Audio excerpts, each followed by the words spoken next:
Good morning, everybody. Glad to have you here this Monday morning. I am pumped and excited today as we start a new study and get to start on a Monday. I like when they work out like that. And we're going to jump in this morning. We're going to talk about the book of Acts. The book of Acts, and it's a great book. I believe you will learn a lot, enjoy this, and I want to share something with you that I found in a book called Exalting Jesus in the Book of Acts. And I want to lay this as kind of the groundwork of how we study the book of Acts. The section in the book is called How Do We Study the Book of Acts? And it lists three ways that some people would approach this particular book. It is a book of history, and because of that, we can approach the book like a scholar, just looking for the details, the facts, like the old dragnet sergeant, just the facts, looking at dates, places, people, those kind of things, and miss the point, the message of the book. Another way that some would approach it, much like they would history in general, would be as a casual, just kind of as a casual admirer. I think about going down to Wilmington and walking through the battleship.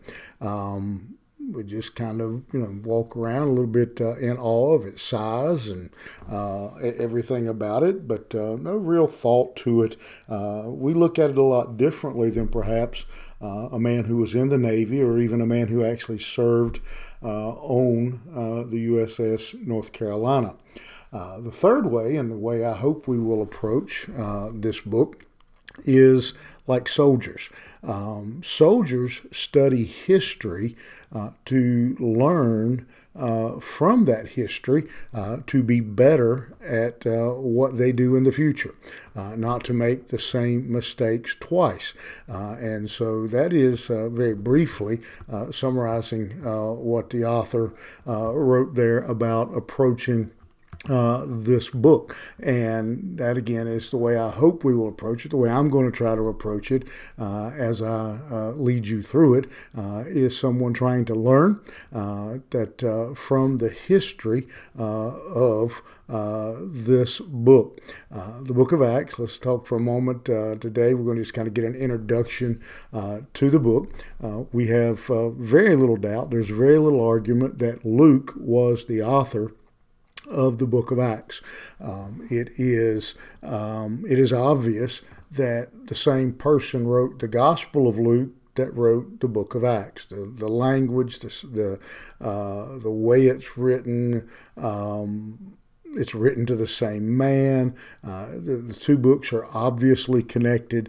And so if Luke wrote the Gospel of Luke, Luke wrote the book of Acts.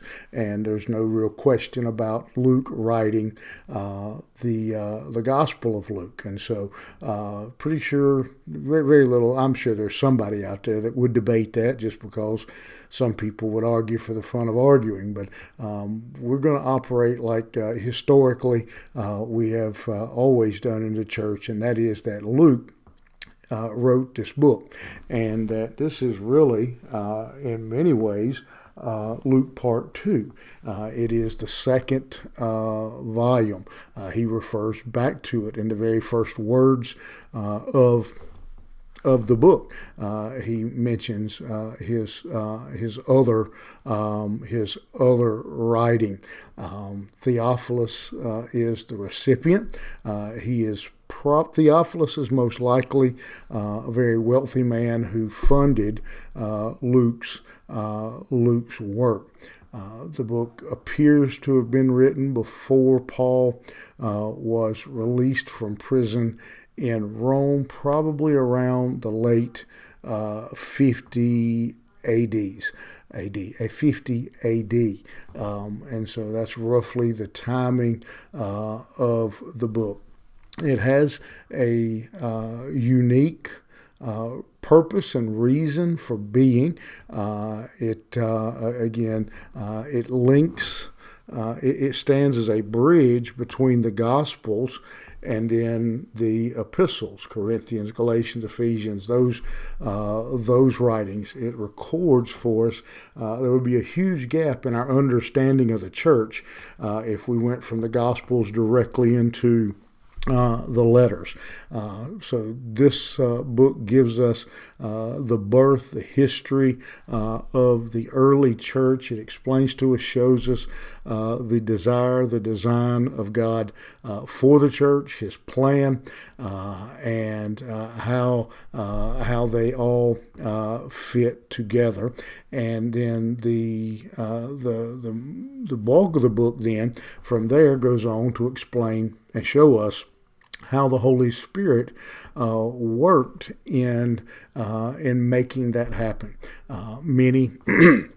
Many Bibles, the publishers choose to label this book as the Acts of the Apostles. In fact, the one I have open here on my computer screen is labeled just like that, the Acts of the Apostles.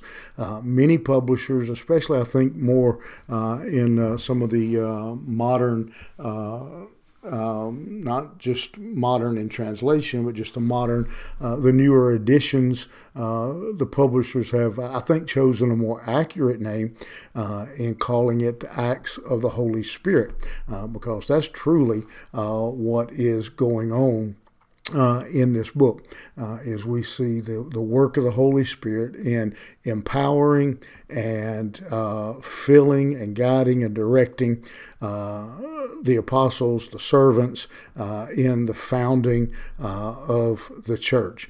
Jesus had spent his ministry talking about the coming kingdom, and now we have this kingdom, the church, coming into existence.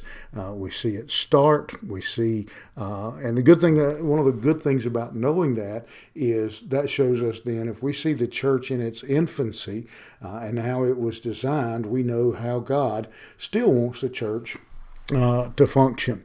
And so those are just a real quick, brief introduction to the book of Acts. I hope you'll stick with us as we make our way through this wonderful, wonderful book. It is an exciting book. It has all kinds of great stories, shipwrecks and snake bites and storms and healings and miracles and you name it. Pretty much it's in the book of Acts.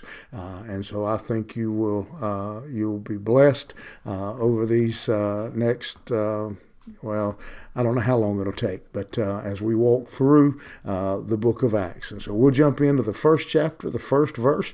If you want to go ahead and start reading, you can get a little taste of what's going to be going on in the book of Acts. And we'll see you back here tomorrow morning.